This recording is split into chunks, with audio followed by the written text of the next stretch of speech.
I didn't do it. Help me understand this. What does he mean by he didn't do it? You just pled guilty to it. Because I'm being advised by my attorney. I just accepted your plea of guilty to this charge, Mr. Harris. I'm trying to pull teeth here about what happened. I'm sentencing you, and I don't have all the information. Was he in the car? I'm living paycheck to paycheck. Okay. I have 5 kids. No one's letting me talk. This case is going to a jury trial. I'm vacating the conviction. You want your trial? You got it, Mr. Harris. This idiot defendant waited right up until the last minute to back out of his plea deal, and it was one of the biggest mistakes of his life. Let me know in the comments what you guys would have done if you were in his attorney's shoes. This man literally busted his butt to create this perfect plea deal, and this dude couldn't shut up for 5 minutes. Let's dive in and watch this idiot defendant completely destroy his own plea deal in 4K. Pending against Mr. Against Mr. Harris is a charge of failure to stop after a non-public road accident. The offer that we have discussed here would be an amendment of the charge to the charge of failure to stop after an accident involving the property of others. The difference between this charge and the original charge is that this charge does not carry a mandatory license suspension. The damage to this vehicle, which was a 2001 Chevy Blazer, was the grand total for the repairs $6,874. The city is recommending probation, whatever fine the court deems appropriate. Mr. Heasley? Thank you, Your Honor. He very much wishes to resolve this matter, Your Honor, along the lines of the stated plea offer, although he is aware that this court does not have to follow such plea agreement. Normally, I don't allow pleas to, this late in the game. We've had, I think, 4, maybe 5 pretrials or status conferences. Because the level or degree has not changed, and essentially not much has changed in the way of the plea other than what was outlined by the counsel, I will allow this plea to go forward. Thank you. Mr. Harris, it's my understanding today you wish to plead guilty to an amended charge of failure to stop after an accident involving property of others, a first-degree misdemeanor, a violation of Section 335.14a of the Conneaut City Ordinances. Is that what you wish to do today? Yes. You understand by pleading guilty to this charge that you are waiving your right to a trial, which includes your right to cross-examine witnesses and to confront evidence presented against you. You'd be waiving your right to testify or not to testify without any negative connotation. You'd be waiving your right to subpoena witnesses. You'd be waiving your right to a jury trial. You'd be waiving your right to be proven guilty beyond a reasonable doubt. All of those are trial rights you'd be waiving by pleading guilty to this amended charge. Is that what you wish to do? Yes. And are you thinking clearly and you understand everything that's happening? Yes. Okay, I'm going to provide to you, Mr. Heasley, a written waiver of your trial rights and right to a jury trial and acknowledgement of effective plea. If you find that document acceptable, you can sign and date it. Harris and myself have executed the waiver of trial rights and right to a jury trial and acknowledgement of effect of plea in this instant case, handing it to the bailiff. Thank you very much. The court does find that defendants, as I indicated, will allow the amendment to go forward. I do find the defendant's plea of guilty to the amended charge to be knowing, voluntary, and intelligent. The court will accept the guilty plea to the amended charge, and I will therefore find him guilty of the amended offense. We will now proceed to sentencing. Mr. Heasley, is there anything you or your client would like to say at this time before I impose sentence? Thank you, Your Honor.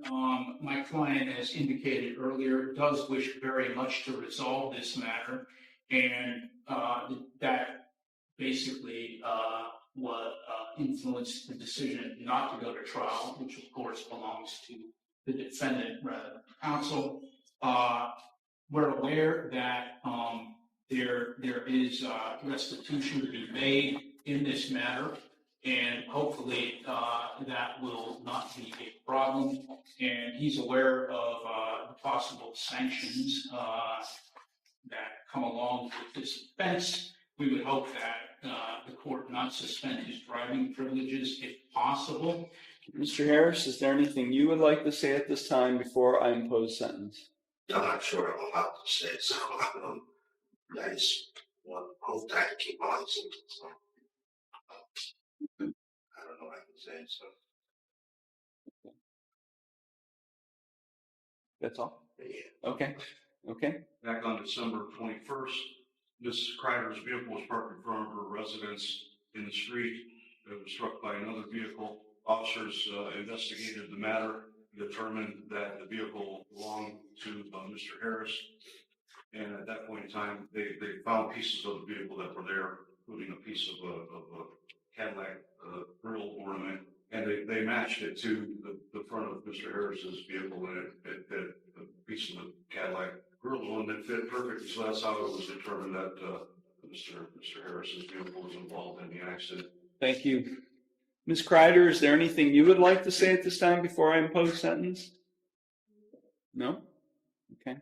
Thank you. So I think if there's a restitution component being included in, it seems, because this was not a citation that was issued. This was a complaint filed with the law director. So I can't tell from the paperwork filed with the court whether he had insurance or not, but I'm assuming since restitution is a component of the sentence that there was no insurance? I was the one driving it, so Was there insurance on the vehicle? I don't know. I didn't do it, so I don't know. I didn't have the car in my possession. Help me understand this. What does he mean by he didn't do it? I'm sorry. We were prepared, Your Honor, although he does wish to resolve this matter according to the offer which was just recently extended to us with trial on this matter. But he has waived his rights to... I understand. Just tell me what happened. I understand. Just tell me what happened. I'd like to know what he's claiming happened. Another individual, Your Honor, was operating the vehicle at the time of the accident, not Mr. Harris. But he does wish to resolve the matter in lieu of trial. I just accepted your plea of guilty to this charge, Mr. Harris. I'm now in the sentencing stage. Okay, I understand, but I'm being advised by my lawyer, so I'm not. That's what I said. I don't know what I'm allowed to say. That I'm allowed to say. I'm trying to be respectful. The judge wanted to know regarding insurance on the vehicle. Cadillac, I get that. I didn't have insurance on that vehicle.